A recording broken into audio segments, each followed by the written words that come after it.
You're 4 years old, the first time a plane passes low enough overhead that you feel it in your chest before you hear it. And you stop whatever you were doing. Mid-sentence, mid-step, doesn't matter. And you just stand there, with your head tipped all the way back until your neck hurts, watching it get smaller and smaller, until it isn't anything at all anymore. Your mother has to say your name 3 times to get you moving again. You don't remember deciding anything that day. You just remember the feeling of your whole body wanting to follow it. You spend the next few years turning cardboard boxes into cockpits, lining up kitchen chairs into rows, narrating imaginary announcements to imaginary passengers in a voice you think sounds official. You have a shoebox full of die-cast planes, with the paint half worn off from how much you handle them. You know the difference between a 747 and a 737 before you can properly tie your shoes. And you correct adults about it without any sense that this might be annoying. You're 11, and your uncle takes you up in a tiny 4-seat plane from a grass airstrip outside town. Nothing fancy, just a rattling little Cessna with a door that doesn't quite seal right. And the second the wheels leave the ground, something settles in you that you don't have words for yet. Not excitement exactly, more like recognition. Like your body already knew this was going to happen to it eventually, and was just waiting for the rest of you to catch up. You spend your teenage years with a bedroom wall covered in aviation charts instead of posters, memorizing crosswind components and cloud types for fun, on your own time, with nobody making you. Your friends are choosing universities based on parties and majors they'll probably switch out of. You already know exactly what building you want to walk into and exactly what you want it to make you into. It isn't a phase. Everyone around you slowly stops waiting for you to grow out of it. You take your first real flying lesson at 16, the absolute earliest you're legally allowed, paid for in installments out of a part-time job that has nothing to do with planes and everything to do with saving for them. 40 minutes of instruction costs more than a week of that job pays, and you do the math every single time. And every single time you decide it's worth it anyway. Ground school runs in parallel, evenings after work, a windowless classroom full of adults twice your age who are doing this as a second career, and one other kid your own age who becomes, without either of you planning it, the only person you can talk to about weight and balance calculations without watching their eyes glaze over. You memorize regulations that will never once come up in casual conversation with anyone who isn't also in that room. You take a written exam that terrifies you more than the flying does, because the flying at least feels like it's yours, and the exam feels like something that could be taken away by a number on a page. The first time your instructor climbs out of the plane and tells you to take it around the pattern alone, just you, no one else, no safety net in the seat beside you, your hands go cold on the yoke before they go steady. You taxi out slower than you need to, partly out of caution and partly because you want the moment to last a little longer.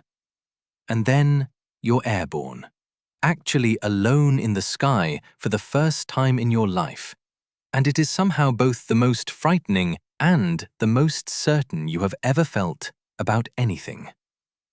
You landed. Nobody has to tell you it went fine.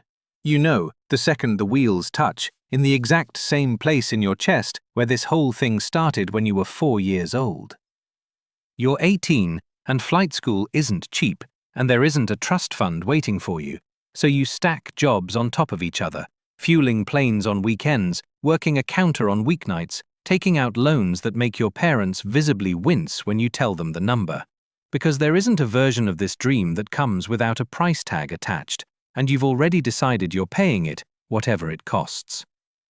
You fail a checkride once, in your early 20s, on something small and technical that you'd rehearsed 100 times and still fumbled the one time it counted. You sit in your car in the airport parking lot afterward and let yourself cry for exactly as long as it takes to finish one song on the radio. And then you wipe your face and you call the school to rebook, because crying about it and quitting over it were never actually the same option, even though for about 4 minutes they felt like they might be.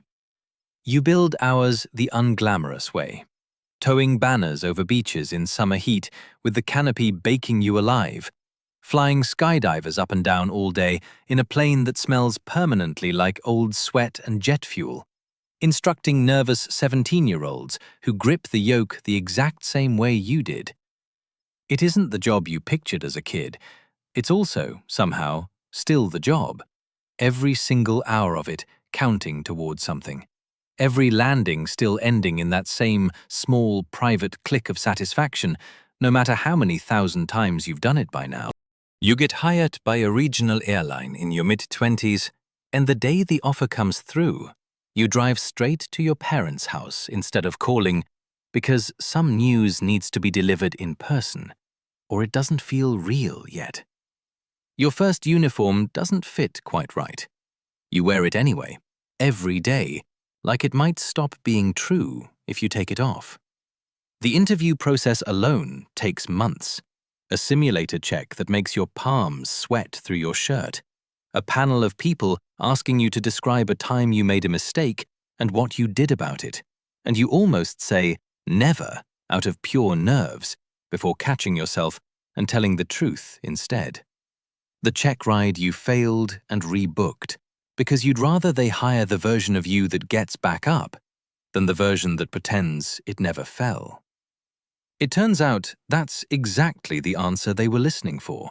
The first time you sit in the right seat of an actual airliner, 90 strangers behind you, trusting you with something they will never fully understand about, you think, for one unguarded second before the checklist takes over, about the boy on the lawn with his neck craned back.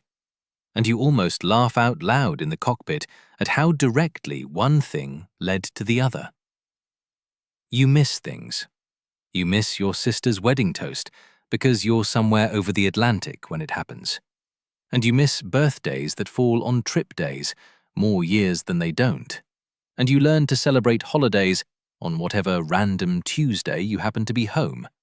Because home doesn't run on a normal calendar anymore. It runs on a schedule that gets published a month at a time and never asks what you'd prefer. You fall in love with someone who has to learn, the hard way, what it means to build a life around a partner who's gone a third of every month on a rotating basis, who has to get used to falling asleep some nights, not knowing exactly which time zone you're waking up in. Some relationships don't survive that. Yours somehow does. Mostly because the person who stays learns to read the exhaustion in your voice on a layover call and just listens instead of asking you to explain it. You have a kid eventually, and you miss the first steps because you're mid-Pacific with no way to know it happened until you land 11 hours later and see the video your partner sent, watched on a hotel bed in a country you'll leave again in 14 hours. You cry a little, quietly, in a room by yourself. And then you call home and pretend your voice sounds normal, because there's nothing anyone on either end of that call can do to get the moment back. And you've already learned by now which griefs are worth spending out loud and which ones you just have to carry.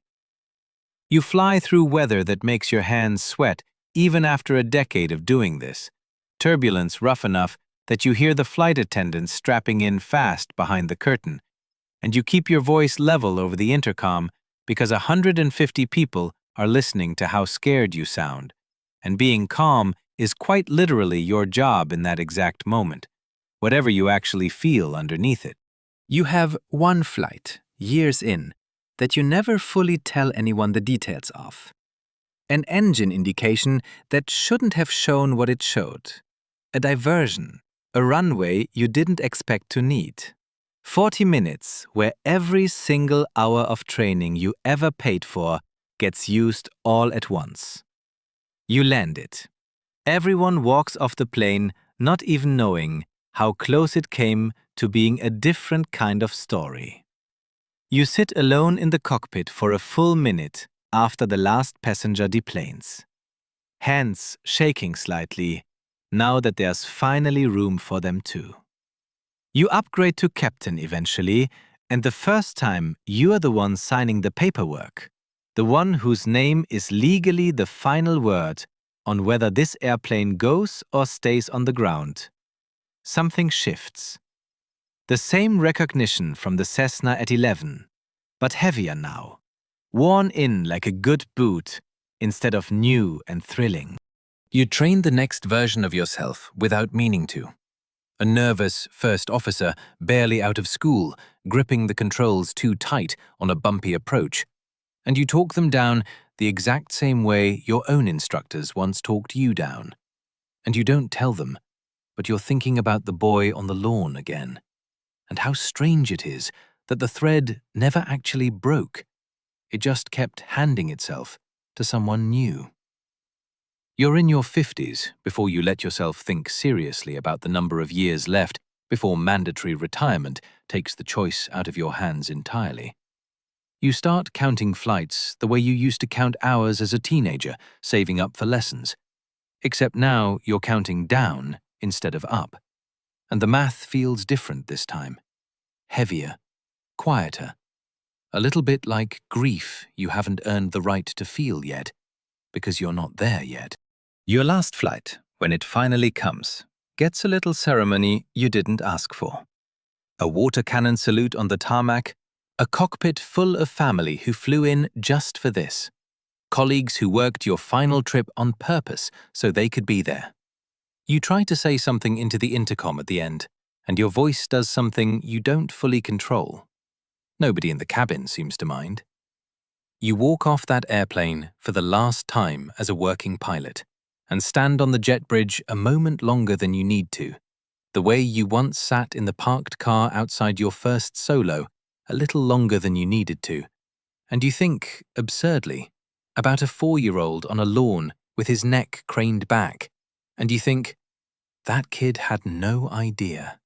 He had absolutely no idea what he was starting. You still look up, even now. Everyone does it for a second or two, and then goes back to whatever they were doing. You don't go back.